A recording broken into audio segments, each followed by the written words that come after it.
Hello and welcome to the programme which brings together leading UK commentators with the foreign correspondents who write, blog and broadcast to audiences back home from the Dateline London.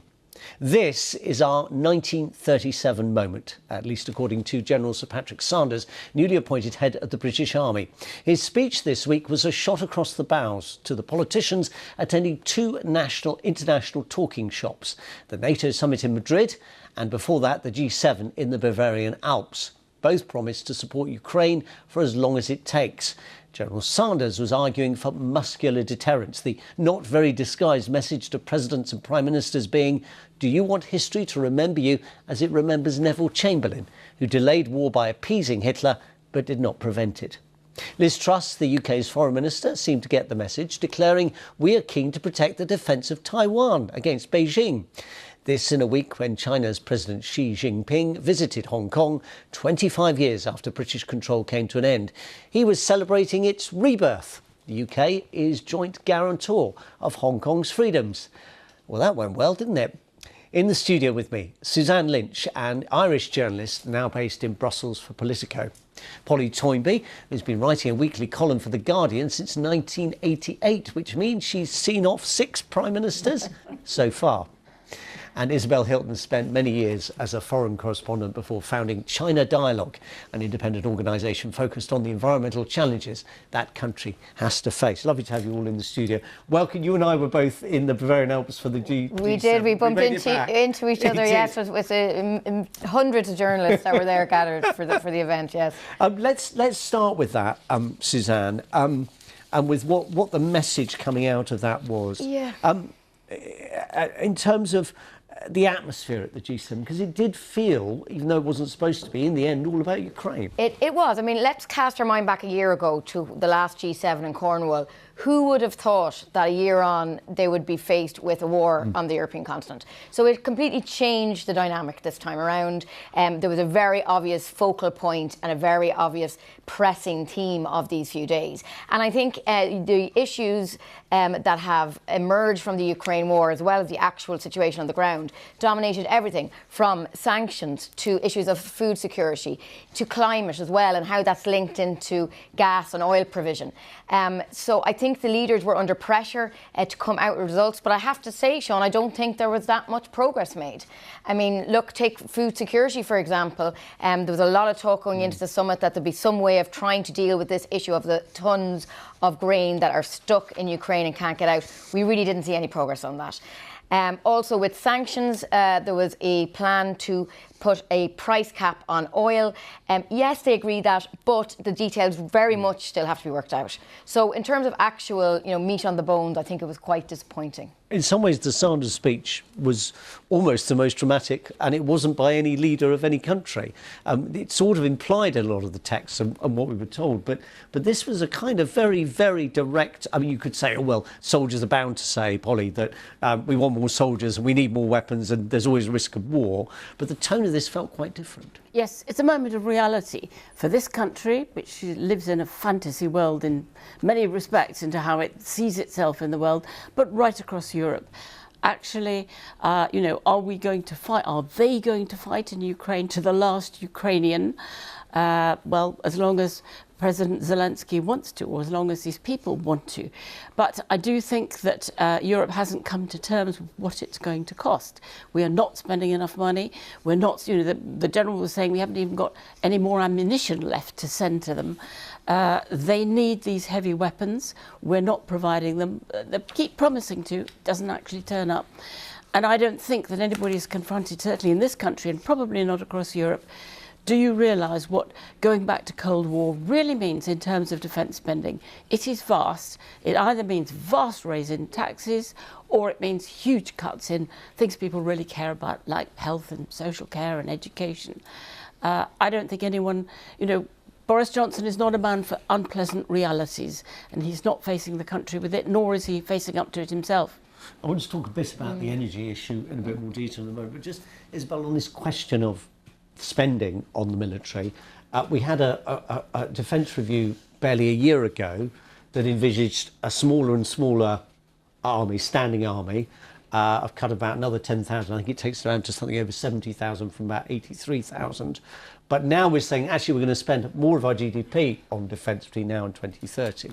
And in a sense, we clearly have the aspiration, but can we actually generate the troops and the equipment to deliver on the pledges we're making? Well, I think it's going to be pretty difficult, as Polly says. I mean, we have got accustomed to the idea of the peace dividends ever since 1989. We've been cutting back on defence, actually quite rightly. If you don't need it, don't spend the money. But we, according to at least to the military, we've gone so far that actually building back up not only takes money, it takes time. You can't just conjure up troops. You can't just conjure up technologies. We don't have conscript armies these days in many countries. And we're actually very slow on delivering new military kit. Endless delays and cost overruns. We're not very good at that. So I think it's going to be a fairly hard reality if we're really going to build back up. Just on that, I think it's quite interesting about this issue of defence spending now. Obviously, it's something the US had said for such a long time about the other NATO allies. They weren't paying their way enough. But it can be very politically difficult. I mean, some countries, in Italy, for example, their Prime Minister Draghi there has got a difficult political situation because one of the main parties there is divided over how much they should send to Ukraine.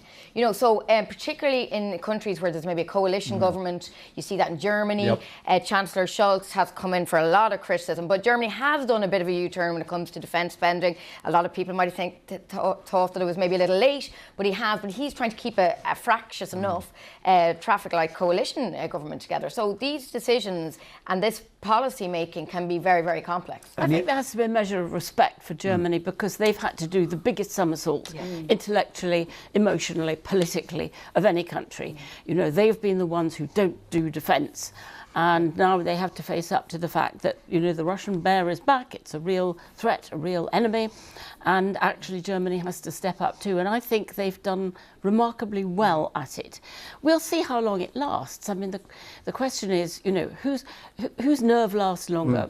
President Putin's or the rest of the West? I was very struck talking to a middle-aged German woman broadcast journalist in the week who was saying she knows of no comparable time when people in Germany feared about their turning a switch on the wall and there not being any power there, who worry about rationing, who now start to think actually we're headed for a really uncertain future. They seem to have realised this. I wonder if we've yet realised it in the UK. No, we haven't realised it. And I mean, to be fair, Germany's dependence on Russian energy is greater than ours is. But we are facing a kind of perfect storm of Brexit consequences, of inflation, of cost of living, and that reality. I think how long this is going to last, how slow any recovery is going to be, it hasn't really sunk in. We could use less energy, all of us. If we tried, if we had to, if we're confronted with that.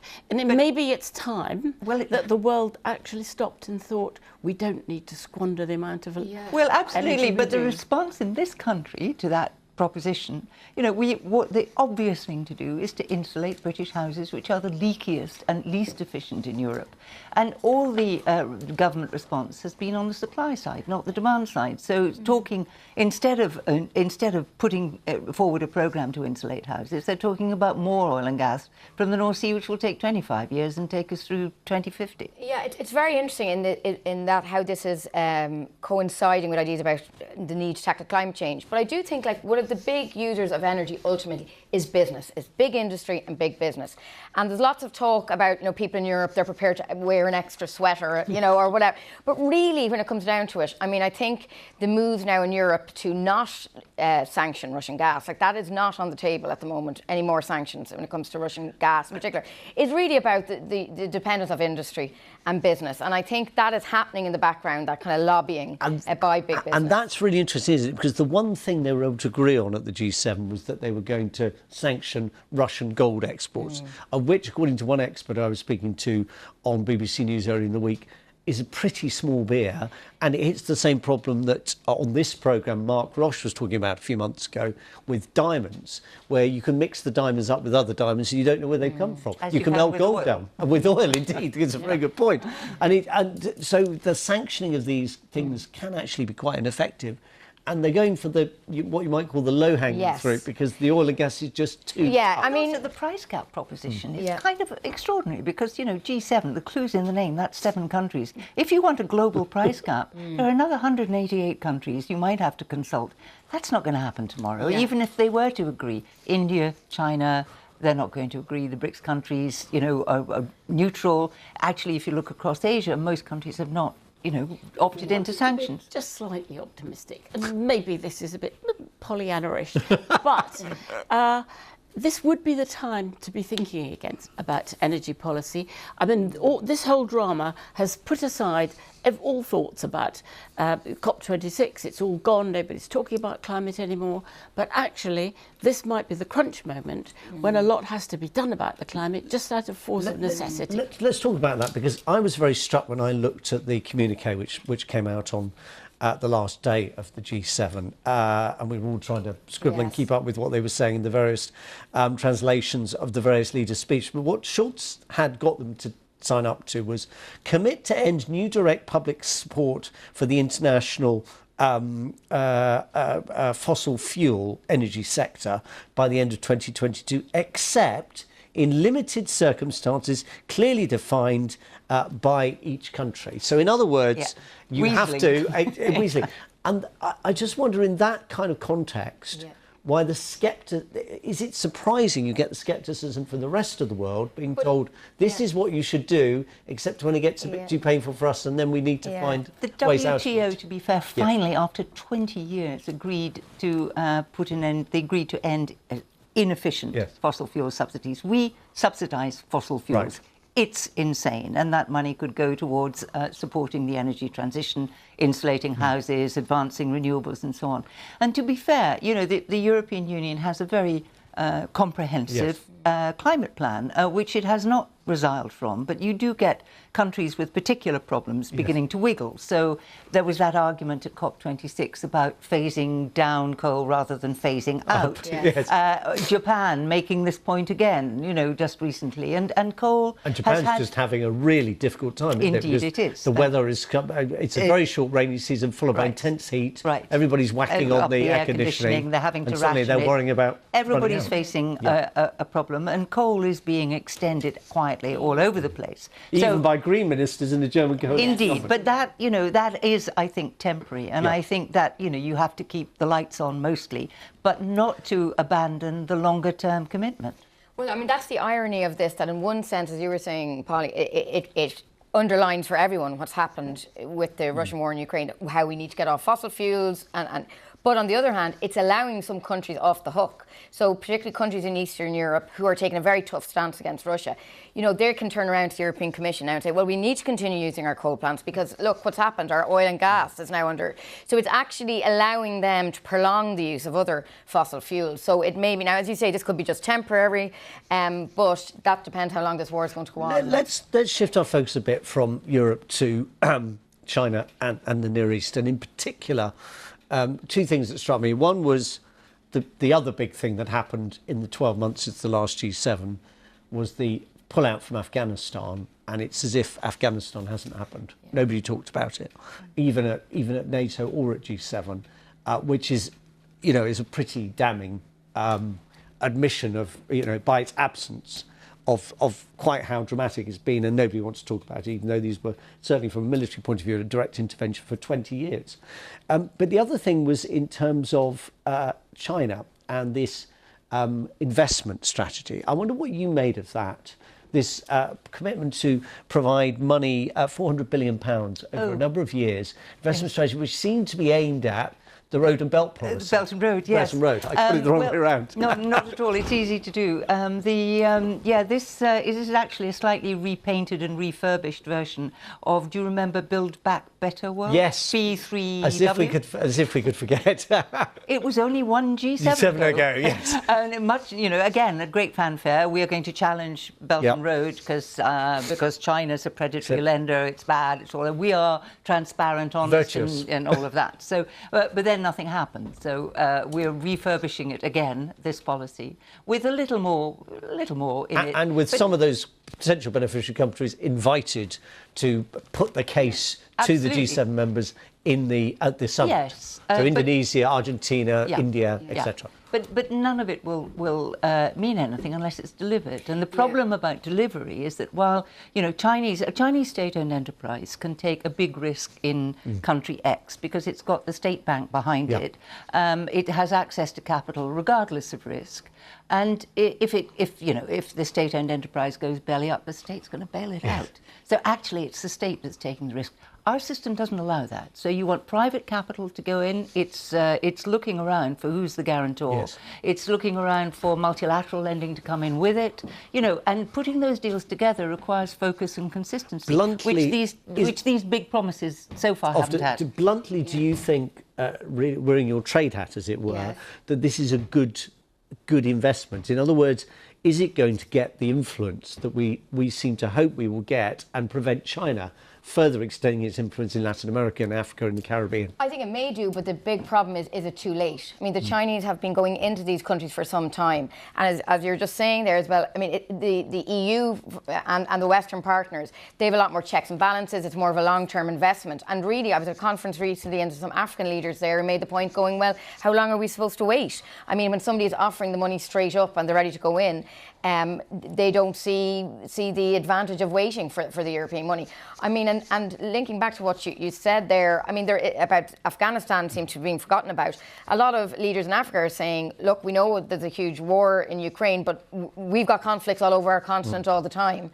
And we know why isn't there the same level of interest in that? We'll talk about food towards the end of the programme, but let's talk a bit about China, in particular in the light of the Hong Kong anniversary and Xi Jinping's interesting interpretation of recent history.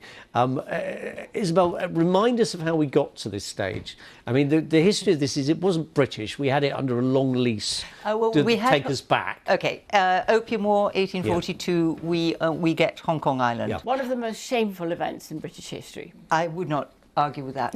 That gave us Hong Kong Island in perpetuity. But Hong Kong Island is unsustainable on its own. We then later acquired Kowloon, and in 1898 we acquired a 100-year lease on the new territories.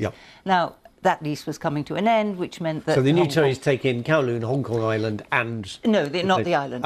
So that's just the mainland part of it. But from that mainland part comes all the water, the energy. You can't survive on Hong Kong Island without the backup from the mainland. So without that lease, it was clear that Hong Kong Island was going to have to go back to China. So we began to negotiate.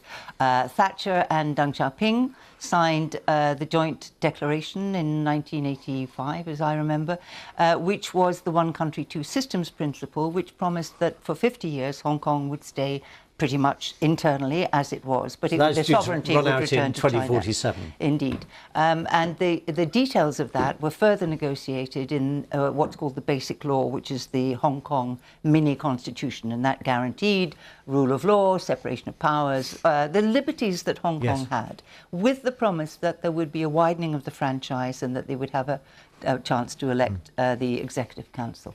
And so, that was fine for the first 10, 15 years, although it was being nibbled at. But the trouble began when the Chinese started to reform the school curriculum, which provoked the students, led by Joshua Wong, then 14 or something, to protest. And from then on, it was an escalating series of, attempts by China to impose controls and progressive resistance from Hong Kong, which ended up in the final year really quite violent confrontation. But after a year of very violent confrontation, which was a response to Carrie Lam, the then chief executive, trying to impose an extradition law, which would mean that people from Hong Kong could be tried in China, big problem. After a year of those very, very fierce confrontations, there were some district elections, the lower level elections, and the opposition won 90% of the seats. So Carrie Lam's position that, she was defending the people of Hong Kong against these nasty opposition figures was completely destroyed. And that's when the national security law comes in, and that locks up the opposition. It postpones the legislative elections, which were due in a year's time, and so on. And now we have Hong Kong, which has lost its liberty and will be reduced to being another city in China. But did you have any expectation, really, that these freedoms would last? it always seemed unrealistic, and we left not really very honourably, kind of knowing that they'd had it. Opinions varied, to be honest. I mean, I was at the beginning relatively pessimistic, but then for 10 years I thought I'd been wrong. I thought China needs Hong Kong because it was a big. It's the golden egg. It's the goose that laid the golden egg. I mean, and it wasn't actually doing any harm. Hong Kong was not damaging China. Well, you get to the point of 2012 when Xi Jinping comes in, and the party is seriously anxious about its own survival, and there's a list of things that the party regards as a threat to its continued survival. They include rule of law, freedom of the press, all the things that Hong Kong had. And that's when you begin to see the control. Is that the point at which we then start to worry about Taiwan because of the? Well, Taiwan certainly starts to worry about Taiwan, because the proposition for Taiwan was going to be another version of one country, two systems, as it was in Tibet. Actually, yes. The initial agreement in Tibet allowed internal autonomy, all the things that you see in Hong Kong, and that didn't last. So, of course, Taiwan then thinks, there is going to be no satisfactory resolution for them, and so yes, that becomes a hostile situation. I mean, under Xi Jinping, this is what's it's all happened in the last 10 years or so, and this kind of 2012. And that is why this concern about Taiwan in particular, which raises, perhaps admirable that Liz Truss should talk tough about Taiwan and being supportive. Not sure she's it's not admirable. It's pathetic. Yeah. It sounds absurd. Little England strutting about saying, she was saying in the Times today, the UK will not rest until Hong Kong gets back its freedoms.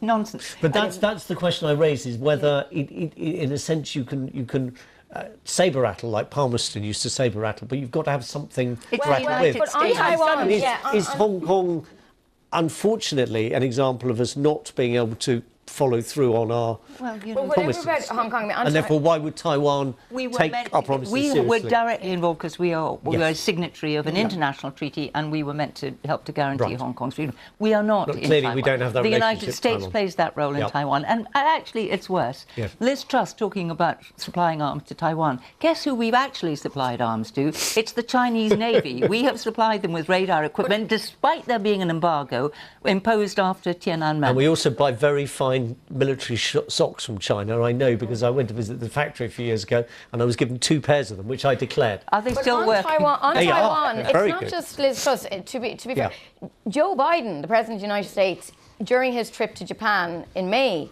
also suggested that the US would go in militarily if needed. And that was and the White House then went to clarify. Yeah, he's done that 3 times. The analogy is what and came out of the NATO summit this week, because for the first time China was mentioned as a challenge in their big blueprint for every 10 years. And even Hong Kong made it into the G7 communique. Exactly, but the analogy everyone was talking about there was that, is China going to be the next Russia? Is it this sleeping? Could there be an invasion the way there was with Russia and Ukraine? It does make a bit more sense for Joe Biden to say it, because there is uncertainty. The Chinese can't be certain what the Americans might do, and who knows who will be the next American president, what kind of lunatic it might be or not. They can't predict how the Americans would behave if they did invade Taiwan. So that makes some sense, to have Liz Truss strutting about. But there are many ways the Chinese can recover Taiwan, and the most expensive and most uncertain is actually to launch an armed invasion. Were they to do that, however, you should look to Japan, where the American bases in Japan would have to be taken out. And Japan is rather conscious of this and is now getting over its dislike of the idea of being a nuclear power.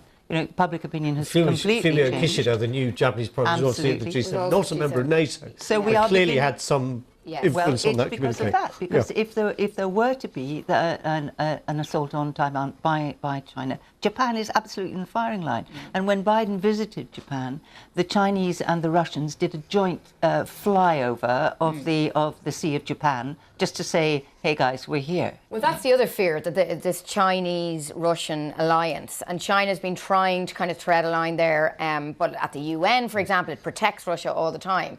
And Stoltenberg, the NATO chief, said this, explicitly in Madrid, saying this. But isn't this interesting? NATO, an alliance that was set up as a bulwark against Russia, in a way, has found its mojo again, because now they're faced with a war, a Russian war. But yet now it's talking about China, on the other side of the world. So that has huge ramifications if it's For really what it's supposed to be a what it's defensive supposed to be. alliance. Yes, yeah. I mean, whether that is just a warning, but that sense that people feel that appeasement, that people took their eye off the ball with Russia. Now the question is the same happening with China? Very brief. They didn't equate them. The threat that they said China posed was a threat to the functioning of the global system, not a military threat. So they were not and equating one of the them. last messages from the G7 was the need for resilient democracies, and boy, do we need them now. Susanna Leach, Isabel Hilton and Polly Torby, thank you all very much. Excuse this, they were looking for intelligent life. That's it for Dateline London for this week. We're back next week at the same time. Goodbye.